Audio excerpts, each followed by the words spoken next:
magacaygu waa xasan aadan sabatar meeshaan aan joogo waa magaalada jamhuuriyadda jabuuti ee magaalada caasimadda jabuuti waxaan tacsi halkan uga dirayaa inna lillahi wa inna ilayhi raajicuun waa khadiijo cabdulaahi camey dalays oo ku geeriyootay kanada magaalada toronto ilaah waxaan uga baryaynaa qabrigeedana uu waasiciyo ilaahay dembigeeda dhaafo markaan taariikhdeeda intaan ka aqaano khadiijo waa gabadhii ugu horreysay afka soomaaliga af may iyo maxaa tiriba labada luqoodba wax ku heesa iyadaa ugu horreysay aniga waxaa igu horreysay khadiijo waxaan bartay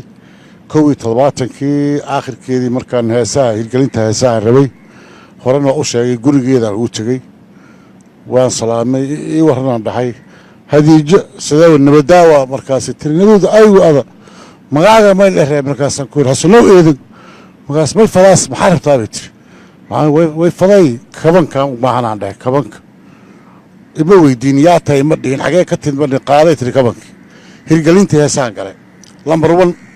aroortii tiyaatarka dibaddiisa bannaanka la fadhiya baarkiiyo markaasaa waxaa la yidhi haye imaba taqaanba qofkiiba maba haba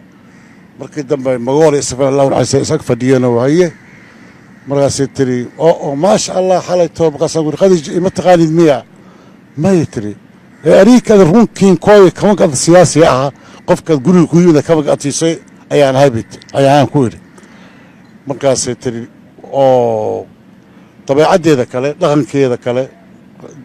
عرضاً واو الدقنين قف وحايد فرفورا نعريس بدن أد تذك أوضاء وأرضاء وعليا هذه اللي بعد كل هذا فنانين أنت